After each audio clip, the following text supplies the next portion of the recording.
नमस्कार मित्रों, स्वागत है आपका ज्ञान गंगा आयुर्वेद क्लासेस में। My self doctor Anil Patel, चिकित्साधिकारी, सामुदायिक स्वास्थ्य, गाजीपुर, उत्तर प्रदेश। आज आप लोग कहीं ना कहीं दोष वृद्धि का जो सेकंड पार्ट है, अर्थात बात करेंगे कि दोष क्षय के लक्षण के बारे में पढ़ेंगे। तो हम लोगों ने दोष वृद्धि और क्षय का जो प्रथम पार्ट अर्थात दोष क्षय वृद्धि का जो बेसिक प्रिंसिपल्स क्या होते हैं, दोषों की क्षय वृद्धि के या वृद्धि या क्षय के जो मुख्य कारण क्या होते हैं, किन कारणों से होता, तो प्रथम पार्ट में हम लोग देखा था। अब सेकेंड पार्ट में देखें कि दोषों की जो सिलेबस में आपके है दोष क्षय, तो दो आपके सिलेबस में है कि दोष क्षय के लक्षण, अर्थात अगर वात दोष का क्षय हो रहा तो उसके क्या लक्षण होंगे, पित्त दोष का क्षय हो रहा तो उसके क्या लक्षण होंगे, और कफ दोष का क्षय हो रहा तो उसके क्या लक्षण होंगे। तो आइए उसी टॉपिक की बात करेंगे। तो कहने कि क्षय के बारे में बात कर रहा है, दोषों के क्षय के बारे में बात कर रहा है। तो यहाँ देखेंगे दोष वृद्धि क्षय के सेकेंड पार्ट हम लोग बात करते हैं। तो यहाँ पर सबसे पहला प्रश्न उठता है कि क्षय क्या है। तो आपसे पूछा जाएगा प्रश्न कि क्षय क्या है। तो यहाँ देखेंगे हम लोग लिखा है दोष क्षय, अर्थात क्षय क्या है, क्षय को हम लोग डिफाइन किया है। तो क्षय के अलग अलग लोगों ने अलग अलग भेद माने हैं कि कितने प्रकार के क्षय होते हैं। क्षय का मतलब होता है कमी, क्षय का मतलब होता है कमी। अब देखेंगे आचार्य चरक ने क्षय के टोटल 18 भेद माने हैं। तो याद रखना पड़ेगा आपको कि आचार्य चरक ने क्षय के 18 प्रकार माने हैं, 18 भेद माने हैं। अर्थात यहाँ सबसे 18 भेद किस तरह से हैं, 3 दोषों का, 7 धातुओं का क्षय। जैसे इसको याद रखेंगे कि कितने प्रकार के क्षय है, चरक ने 18, तो 3 दोष का क्षय होगा, 7 धातुओं का क्षय होगा, 7 धातु मल का क्षय होगा, 1 ओज का क्षय होगा। तो इनका हर एक का अलग अलग लक्षण चरक ने दिया। जैसे 7 धातुओं में हर एक धातु, रस, रक्त, मांस, मेद, अस्थि, मज्जा, शुक्र, इन धातु एक एक धातु का क्षय होता तो उसके लक्षण दिए हुए हैं। लेकिन हम लोग को पढ़ना है सिर्फ 3 दोष का, क्योंकि दोषों के क्षय के लक्षण जानने हैं तो सिर्फ दोष वाले पार्ट को पढ़ना है। फिर भी यहाँ पर क्षय के बारे में जानना जरूरी है। फिर देखेंगे सुश्रुत ने क्षय 2 प्रकार के बताए हैं। तो यहाँ पर सुश्रुत का जो क्षय है वो एक तरह से राजक्षमा की तरफ से है, ट्यूबरकुलोसिस के पर्पज से है कि अनुलोम क्षय, प्रतिलोम क्षय, अनुलोम क्षय, प्रतिलोम क्षय, ये ट्यूबरकुलोसिस या राजक्षमा से रिलेटेड होता है। और तीसरा जो है सारंगधर ने क्षय के 5 प्रकार माने हैं, वात क्षय, पित्त क्षय, कफ क्षय और सर्व क्षय, अर्थात वात पित्त कफ तीनों का क्षय होता है। और साथ ही साथ उरह क्षत, ये 5वां भेद उरह क्षत होता है, इंपॉर्टेंट है। आचार्य हारित ने क्षय के 10 प्रकार माने हैं। तो हारित ने 10 प्रकार के क्षय माने हैं। आइए एक तो बात होगी सिंपली कि क्षय को किस आचार्य ने कितने भेद माने हैं। आइए बात करते हैं जो सिलेबस में आपको पढ़ना है एग्जैक्ट कि दोष क्षय के लक्षण, अर्थात वात क्षय के लक्षण क्या होंगे, पित्त क्षय के लक्षण क्या होंगे और कफ क्षय के लक्षण क्या होंगे। तो हम लोग को क्षय को पढ़ने से पहले कहने के हम लोग को याद होना चाहिए कि वात के सामान्य लक्षण क्या होते हैं, पित्त के सामान्य लक्षण क्या होते हैं या सामान्य कर्म क्या होते हैं, और कफ के सामान्य लक्षण सामान्य कर्म क्या होते हैं। तो जब ये हम लोग को सामान्य कर्म और लक्षण याद रहेंगे तो कहीं ना कहीं उसी से रिलेटेड सामान्य लक्षण कर्म से रिलेटेड हम लोग को क्षय के लक्षण भी मिलेंगे। क्योंकि देखेंगे वात क्षय के लक्षण अगर हम बात करें, आचार्य सुश्रुत ने क्या बोले हैं, तो वात क्षय के लक्षण में उन्होंने बोला वात क्षय, अर्थात वात क्षय में क्या क्या होता है, वात क्षय मंद चेष्टा, चेष्टा मतलब होता है वात की वजह से व्यक्ति की चेष्टा होती है, प्रयास होता है, प्रयत्न होता है। हम अगर बोल रहे हैं तो वात की वजह से बोल रहे हैं। वात क्षय मंद चेष्टा, चेष्टा उसकी मंद होगी, थोड़ा स्लगिश हो जाएगा, बहुत ही जैसे कफ के बढ़ने की वजह से, जैसे कफ के बढ़ने की वजह से शरीर में शिथिलता होती है, तो वात के क्षय की वजह से ये कुछ कफ के बढ़ने की तरह जैसा आएगा। तो मंद चेष्टा, चेष्टा मंद होगी। और अल्पवाक, व्यक्ति कम बोलेगा, व्यक्ति कम बोलेगा। तो अल्पवाक और अल्प प्रहर्ष, देखेंगे अल्प शब्द वाक के साथ भी है, अल्प शब्द प्रहर्ष के साथ भी जुड़ेगा। अल्पवाक कम बोलेगा, अल्प प्रहर्ष, प्रहर्ष का मतलब मन की प्रसन्नता, अर्थात मन का कम प्रसन्नता, अर्थात उदासी होना। तो वात क्षय में अल्प वाक है, अल्प प्रहर्ष अर्थात मन की प्रसन्नता का कम होना, अर्थात उदास होना। फिर देखेंगे मूढ़ संज्ञता, मूढ़ संज्ञता का मतलब होता है नॉलेज, कहते हैं ना कि बहुत ही ज़्यादा बुद्धि है, बहुत बुद्धिमान होना, अर्थात बुद्धिमान न होना। वात क्षय होने पर उसकी बुद्धि का धीरे धीरे नाश होता है, बुद्धि में कमी आती है। तो ये सुश्रुत ने बोला है। अब देखेंगे अष्टांग हृदय ने क्या बोला है। सुश्रुत ने तो ये बोल दिया, अष्टांग हृदय ने क्या बोला है वात क्षय के लक्षण में, लिंगम क्षीणो अनिले, अर्थात अनिल मतलब वात, अर्थात वात के क्षीण होने पर जो लक्षण होंगे, लिंगम क्षीणो अनिले, अंगस्य साध, तो एक टर्म होता है अंग साध। तो यहाँ देखेंगे अंगस्य साध, तो अंग साध, अंग मतलब होता है शरीर, साध मतलब होता है शरीर में पीड़ा भारीपन, तो शरीर में पीड़ा या भारीपन अंग साध हो गया। अल्प भाषितम, वही बात है कि कम बोलना या कम भाषण देना, तो यहाँ पर अल्प वाक हो रहा था, यहाँ पर अल्प भाषितम कह दिया, मतलब कम व्यक्ति बोलता है।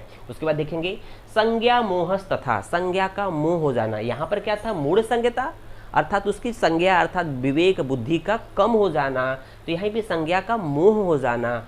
और देखेंगे श्लेष्म वृद्धि युक्तामय, और लक्षण क्या होंगे, तो वाग्भट ने बहुत ही क्लियर कट कर दिया कि जो वात का विरोधी होता है कफ, वात का विपरीत होता है तो कफ, अर्थात जो वात क्षय के लक्षण होंगे वही लक्षण कफ के वृद्ध होने पे जो मिलेंगे, अर्थात श्लेष्म वृद्धि युक्त आमय, आमय मीन्स व्याधि, जब श्लेष्मा की वृद्धि होगी उससे जो बीमारियां उत्पन्न होंगी उस तरह की संभावना बनी रहेगी, अर्थात कि वात क्षय में कफ वृद्धि से उत्पन्न जो बीमारियां होती उस तरह के लक्षण होने की संभावना बनी रहेगी। अब आइए बात करते हैं आचार्य चरक ने भी कुछ, अब आचार्य चरक ने भी क्षय के बारे में बोला है। तो यहाँ पर देखेंगे, यहाँ पर हम लोग ने सीक्वेंस दिया ए बी सी, सी नहीं है डी है, तो पहले हम उसको सी वाले पॉइंट को पढ़ लेंगे। आप जब लिखेंगे तो आप अपने सी को पहले लिखेंगे और डी को बाद में लिखेंगे, ठीक है। तो यहाँ देखेंगे उन्होंने एक कॉन्सेप्ट दिया है कि क्षय का अर्थात दोषों के क्षय के क्या लक्षण होते हैं, उन्होंने क्लियर कट कहा है। ये सबसे ज़्यादा इंपॉर्टेंट है इसलिए स्टार लगाया है, आपको याद रखना पड़ेगा। आपको कोई भी श्लोक याद न हो लेकिन चरक का श्लोक जनरली याद रहेगा, और याद रहेगा तो आप उसको लिख लेंगे, आपका कॉन्सेप्ट क्लियर हो जाएगा। जनरली याद करना पड़ेगा। वाते पित्ते कफे चैव, वाते कफे पित्ते चैव क्षीणे लक्षणम उच्यते, वाते पित्ते कफे चैव क्षीणे लक्षणम उच्यते, अर्थात वात पित्त कफ के क्षीण होने पर जो लक्षण उत्पन्न होंगे वो क्या होंगे, कर्मणाम प्राकृत, जो प्राकृत कर्म होते हैं, वात के प्राकृत कर्म, पित्त के प्राकृत कर्म, कफ के प्राकृत कर्म क्षीण हो जाएंगे। तो उन्होंने सिंपली कह दिया कि जो वात पित्त कफ के प्राकृत कर्म होंगे, अगर ये दोष क्षीण हो रहे हैं, क्षय हो रहा है, उनके प्राकृत कर्मों में भी कमी आ जाएगी। और क्या हो जाएगा, वृद्धि विरोधी नाम, अर्थात वात का विरोधी क्या होता है, कफ होता है, उसी तरह से कफ का विरोधी वात होता है। तो वात के क्षय में, वात का क्षय हो रहा है तो कफ का जो विरोधी पित्त, वात का विरोधी कफ होता है, उसके लक्षणों में वृद्धि हो जाएगी, ठीक है। तो यहाँ पर ये बोला है, तो यहाँ पर क्या है, वात पित्त कफ के क्षय के लक्षण क्या होंगे कि उनके प्राकृतिक कर्मों में कमी आ जाएगी, साथ ही साथ जो पर्टिकुलर दोष का जो विरोधी जो या विपरीत दोष होता है उसके गुणों में वृद्धि हो जाएगी, ठीक है। तो अब इस कॉन्सेप्ट पे हम लोग देखेंगे कि जो वात का प्राकृतिक कर्म आचार्य चरक ने क्या बोला, चरक सूत्र 18 में, उत्साह उच्छ्वास निश्वास चेष्टा धातु गति समा, अर्थात इसमें इसके जस्ट अपोजिट होगा। तो सामान्य कर्म जो है वात का सामान्य कर्म इसके जस्ट अपोजिट होगा, उसमें कमी आएगी। तो कर्मणाम प्राकृत वृद्धि, मतलब उसके प्राकृतिक कर्मों में कमी आ जाएगी, तो उत्साह में कमी होगी। इसको जस्ट अपोजिट करना मतलब थोड़ा सा डाउन करना, नाश करना। उत्साह की कमी, उच्छ्वास और निश्वास अर्थात श्वास प्रश्वास प्रक्रिया में भी कमी आएगी, कष्टपूर्वक होगा। चेष्टा मतलब प्रयास में कमी आ जाएगी। धातु गति समा, धातुओं की गति जो होती सम नहीं रहेगी। समो मोक्षो गति मताम, अर्थात धातुएं सम नहीं रहेंगी। मोक्ष का मतलब होता है मलमूत्र का समय पर त्याग होना। अगर वात का सामान्य कर्म क्या है कि जो मलमूत्र का त्याग समय पर होगा, लेकिन यहाँ पर वात का क्षय हो रहा है तो मलमूत्र का त्याग समय पे नहीं होगा या कष्टपूर्वक होगा। गतिमताम वायु कर्मा विकारजम, तो ये कहीं ना कहीं वात क्षय के लक्षण। तो ये देखा जाए तो वात के सामान्य कर्म है लेकिन इसके जस्ट अपोजिट सोचना है, इसमें कमी सोचना है। उसी तरह से देखेंगे पित्त के क्षय के लक्षण। तो पित्त क्षय के लक्षण चरक सुश्रुत ने क्या बोला है, पित्त क्षय मंद उष्मता, मंद उष्मा रहेगी। अग्नि भी मंद हो जाएगी, और अग्नि या उष्मा पित्त की वजह से होती है। पित्त क्षय हो जाएगा तो उष्मा मंद हो जाएगी, अग्नि मंद हो जाएगी। और जो चेहरे की कांति होती है, चमक होती है, वो पित्त की वजह से होती है। तो ये कह रहा है निष्प्रभम अर्थात प्रभाहीन हो जाएगा, चेहरे की चमक कम हो जाएगी, उसको बोलते हैं लश्चर। इसके बाद देखते हैं हम लोग अष्टांग हृदय, अर्थात वाग्भट ने पित्त क्षय के लक्षणों में क्या बोला है। तो देखेंगे यहाँ पर पित्ते मंदो अनलह शीतम प्रभा हानि, अर्थात उन्होंने कहा है कि सिंपल छोटा सा श्लोक है, याद रहेगा कि पित्त के क्षय में मंद अनलह, अर्थात अनलह का मतलब होता है अग्नि, अनल का मतलब होता है अग्नि, और अनिल का मतलब वायु। तो यहाँ पर अनल है अर्थात मंद अनल, अर्थात जो अग्नि है अर्थात जठराग्नि मंद होगी। तो कहीं ना कहीं देखेंगे शीतम, अर्थात शरीर पित्त का गुण क्या होता है, उष्ण होता है, लेकिन यहाँ पर पित्त के क्षय में कौन सा लक्षण आ रहा है? शीत, अर्थात शरीर में शीतता की वृद्धि हो रही है। यहाँ पर शीत, तो पित्त का क्षय हो रहा है, इसका मतलब शीत गुण की वृद्धि हो रही है। और देखेंगे प्रभा हानि, तो प्रभा हानि, प्रभा बोलते हैं लश्चर को, चेहरे की चमक को, शरीर की कांति को बोलते हैं। तो यहाँ पर निष्प्रभ सुश्रुत ने बोला था, वाग्भट ने क्या बोला? प्रभा हानि। तो थोड़ा सा बस शब्द का फर्क है, लेकिन मीनिंग दोनों का एक ही है। अब आइए बात करते हैं आचार्य चरक ने। आचार्य चरक ने यहाँ पर क्या बोला है कि चरक ने इससे पहले भी बोला था कि जो भी वात पित्त कफ के जो सामान्य लक्षण होते हैं, उन्हीं लक्षणों में कमी आ जाएगी अगर वात पित्त कफ का क्षय हो जाए। तो वात पित्त कफ के हम लोग सामान्य लक्षणों को हम लोग याद रखेंगे, उन्हीं लक्षणों में कमी आ जाएगी या उसके विपरीत हम लोग लक्षण बता देंगे। तो यहाँ पर देखेंगे चरक ने क्या बोला? दर्शनम पक्ति रुष्मा च क्षुतृष्णा देह मार्दवम प्रभा प्रसादो मेधा च पित्त कर्मा अविकारजम। तो यहाँ देखेंगे अविकारज, अर्थात ये सामान्य, ये पित्त के कर्म है, लेकिन हमें क्या बताना है? पित्त क्षय के बताना है। तो इसका मतलब इसमें कमी आ गई। दर्शन का मतलब हम कोई भी वस्तु को अगर देख रहे हैं तो ये सामान्य कर्म होता है, दर्शन पित्त का होता है, लेकिन पित्त क्षय की वजह से प्रॉपर तरीके से हमें कोई चीज़ दिखाई नहीं देगी, अर्थात दर्शन में कमी आएगी। उसके बाद पक्ति, पक्ति का मतलब होता है जठराग्नि, मतलब पाचन से संबंधित है। तो अगर जब सामान्य पित्त के कर्म में पक्ति अर्थात पाचन दिया है, लेकिन यहाँ पर पित्त क्षय हो रहा है, इसका मतलब पाचन क्रिया में कमी आ रही है। उष्मा, और शरीर में उष्मा की कमी आ रही है। छू तृष्णा, छू मतलब छूत और तृष्णा, छुत मतलब होता है भूख, तृष्णा मतलब प्यास। तो जब सामान्य कर्म होता है कि प्रॉपर तरीके से भूख प्यास लगेगी, लेकिन यहाँ पर कमी हो रही है तो भूख प्यास में कमी आएगी। उसके बाद देह मार्दव, देह मार्दव मतलब शरीर की मृदुता, यहाँ शरीर की मृदुता कम होगी। उसके बाद देखेंगे प्रभा, शरीर की प्रभा अर्थात लश्चर, जो कांति होती है चेहरे की या फिर शरीर की, उसमें कमी आएगी। प्रसाद मतलब प्रसन्नता में कमी आएगी, उदासी रहेगी। मेधा अर्थात बुद्धि में कमी आएगी। ये पित्त के क्षय के लक्षण है। हम लोगों ने जो श्लोक लिखा है ये आपके पित्त के सामान्य कर्म है। आपको याद रखना है पित्त के सामान्य कर्म, उसमें सामान्य कर्म में कमी हो जाए तो उसको बोलेंगे, उसके क्षय के लक्षण हम लोग बोल देंगे। अब आइए बात करते हैं कफ क्षय के लक्षण। तो कफ क्षय के लक्षण में हम लोग देखें, सबसे पहले हम लोग सुश्रुत की बात करेंगे। श्लेष्म क्षय अर्थात श्लेष्मा के क्षय होने पर, श्लेष्म क्षय, रुक्षता। तो हम लोग जानते हैं कि श्लेष्मा की वजह से शरीर में स्निग्धता होती है, लेकिन श्लेष्मा कम होगा, इसका मतलब श्लेष्मा का विरोधी क्या है? वात होता। तो या कफ का क्षय कह लीजिए या वात की वृद्धि कह लीजिए। तो यहाँ पर देखेंगे श्लेष्मा का क्षय होगा तो वात की वृद्धि हो रही कंपेरेटिवली, उसकी वजह से रुक्षता आ रही है। अंतरदाह, शरीर में दाह होगा। उसके बाद देखेंगे वेरी वेरी इंपॉर्टेंट पॉइंट है, आमाशय इतर श्लेष्माशय शून्यता। इसका मतलब आमाशय इतर, इतर का मतलब आमाशय को छोड़कर, आमाशय इतर श्लेष्माशय, आमाशय को छोड़कर शेष जो श्लेष्मा के स्थान है उनमें श्लेष्मा का क्षय हो जाता है। तो शून्यता का मतलब होता है कमी। आमाशय को छोड़कर शेष श्लेष्मा स्थानों में कफ की कमी या श्लेष्मा की कमी। उसके बाद देखेंगे कि संधि शैथिल्य, संधियां शिथिल हो जाती हैं। संधियां क्या हो रही है? कफ क्षय में शिथिल हो जा रही हैं। कफ क्या करता है? संधि को बांधे रखता है, लेकिन ये क्या करता है? कफ के क्षय होने से संधियां शिथिल हो जा रही हैं। तृष्णा, प्यास बहुत लगेगी, ये कफ क्षय के लक्षण है। दौर्बल्य, दुर्बलता आएगी। कफ जो होता है, प्राकृत कफ को हम लोग ओज भी बोलते हैं, प्राकृत कफ को बल भी बोलते हैं, लेकिन प्राकृत कफ में कमी आएगी तो कहीं ना कहीं दुर्बलता तो स्वाभाविक होना है। उसके बाद देखेंगे प्रजागरण, प्रजागरण मीन्स जागरण की बात कर रहा है। इसका मतलब कि निद्रा नहीं आती, व्यक्ति दिन रात जगता रहता है, इसका मतलब अनिद्रा का शिकार होगा, अनिद्रा का शिकार है, इसका मतलब कफ क्षय के लक्षण है। अब आइए बात करते हैं अष्टांग हृदय ने क्या कहा है कफ क्षय के लक्षणों में। तो उन्होंने कहा कफे भ्रम, कफ के क्षय में उन्होंने क्या बोला है?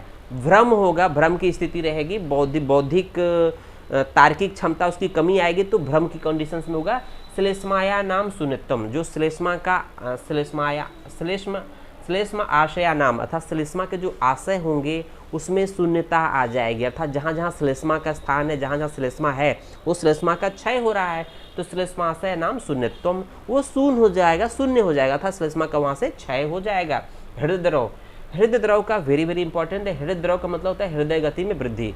हृदय द्रव का मतलब क्या होगा कि हृदय में द्रव, हृदय द्रव में इसका मतलब पल्पिटेशन की बात करते हैं, घबराहट, हृदय की गति में वृद्धि। जब किसी को कहते हैं ना कि बहुत घबराहट हो रही है, इसका मतलब हृदय है धड़ धड़ धड़ धड़ धड़ बहुत तेजी से धड़कता है, तो उस कंडीशन में क्या करते हैं? पल्पिटेशन या हृदय गति में वृद्धि। तो ये सामान्यतः आचार्य वाग्भट ने, अष्टांग हृदय ने बताया है अपने लक्षणों में, अर्थात कफ क्षय के लक्षणों में। अब आइए बात करते हैं लास्ट पॉइंट, चरक ने, आचार्य चरक ने जिस तरह से वात में, पित्त में, कफ में, यहाँ पर देखेंगे, यहाँ पर जो स्नेहो बंध स्थिरत्वम च गौरवम वृषता बलम क्षमा धृतिर अलोभश्च कफ कर्मा अविकारजम। तो ये जो श्लोक है ये कफ का प्राकृत कर्म को इंडिकेट कर रहा है। और चरक ने बोला भी है कि जो कफ के प्राकृत कर्म होंगे ये सामान्य कफ की स्थिति में होगी, लेकिन कफ का क्षय होगा तो उन्हीं प्राकृत कर्मों में कमी आ जाएगी या उनका नाश हो जाएगा। देखेंगे स्नेह, तो जब कफ सामान्य स्थिति में रहता है तो शरीर में स्नेह बना रहता है, तो इसका मतलब स्नेह में कमी आ जाएगी, रुक्षता आएगी। बंध स्थिरत्व, और संधियों को बांधे रखता है तो बंधने का मतलब संधियों में शिथिल हो जाएंगी, स्थिरता में कमी आएगी। गौरव का मतलब शरीर में भारीपन होता है, कफ की वजह से शरीर में गुरुता होती, भारीपन होती है, लेकिन कफ के क्षय की वजह से क्या हो जाएगा, लघुता हो जाएगा। कफ की वजह से क्या हो जाएगा, लघुता, जो कि वात की वजह से होता है, कफ का अपोजिट वात होता है। फिर देखेंगे वृषता का मतलब होता है पौरुष शक्ति, बल से संबंधित है, तो यहाँ वृषता में कमी का मतलब क्या हो जाएगा, एक तरह से ये हो जाएगा आपका नपुंसकता। वृषता का अपोजिट क्या हो जाएगा, नपुंसकता। तो वृषता में कमी का मतलब नपुंसकता की प्रवृत्ति आ जाएगी। बलम, और यहाँ पर बल का भी क्षय होगा, तो ये बल जो है कफ का सामान्य कर्म में आता है, लेकिन यहाँ पर बल हानि हो जाएगी। क्षमा में कमी हो जाएगी, व्यक्ति क्षमावान से क्षमाहीन हो जाएगा। धृति अर्थात बुद्धि का उसका क्षय हो जाएगा। यहाँ पर अलोभश्चा अर्थात कफ के प्राकृत कर्म में, सामान्य कर्म में क्या था कि व्यक्ति लोभी नहीं होता, लेकिन जैसे ही कफ क्षय हो जाएगा व्यक्ति क्या हो जाएगा, लोभी हो जाएगा। और देखेंगे ये कहीं न कहीं कफ के क्षय के लक्षण है। तो इस तरह से हम लोगों ने वात पित्त कफ के जो क्षय के बारे में बात किया। तो यहाँ पर हम एक बात बताना चाहते हैं कि आपको एक पॉइंट याद रखना है। एक पॉइंट याद वो रखना है कि सबसे पहले चरक का जो मत है, जैसे अगर आपको श्लोक याद नहीं होता है तो चरक का श्लोक आप तीनों का याद कर लीजिए। ये पॉइंट याद रखिए कि वाते पित्ते कफे चैव क्षीणे लक्षणम उच्यते कर्मणम प्राकृत निवृद्धि वा अपि विरोधिनाम। तो सिंपली हिंदी भी याद कर सकते हैं इसको, तो आप श्लोक याद करें ना करें लेकिन हिंदी भी याद कर सकते हैं, लेकिन इसका मीनिंग याद होना चाहिए। इसी के बेस पे हम लोग उसके देखेंगे वात के जो सामान्य कर्म होते हैं उसमें जस्ट अपोजिट या उसमें कमी आ जाएगा, उत्साह उच्छ्वास निश्वास, ये वाला श्लोक याद रखना, याद होता ही होता है। दूसरा जो पित्त वाले में देखेंगे तो इसी के सिद्धांत पे पित्त का जो सामान्य कर्म होते हैं, दर्शनम पक्ति रुष्मा च क्षुत्र श्रद्धे मार्दवम प्रभा प्रसादो मेधा च कफ कर्मा विकारजम, इसमें इसके जस्ट अपोजिट लक्षण दिखा देंगे तो ये पित्त क्षय के लक्षण हो जाएगा, नहीं तो सामान्य पित्त के कर्म होंगे। तो आपको ये दोनों जगह काम आ जाएंगे, पित्त क्षय में भी आ जाएंगे, पित्त के प्राकृत कर्म भी या सामान्य कर्म में भी आ जाएंगे। उसी तरह से कफ वाला जो श्लोक है चरक का, तो चरक का हम लोग का तीनों को याद रखना है, तो प्राकृत के साथ साथ उसके अपोजिट भी हम लोग को याद हो जाता है। प्राकृत के साथ साथ कफ के मतलब उसके क्षय के भी लक्षण हम लोग को उसके अपोजिट याद हो जाता है। उम्मीद है वीडियो समझ में आया होगा। धन्यवाद।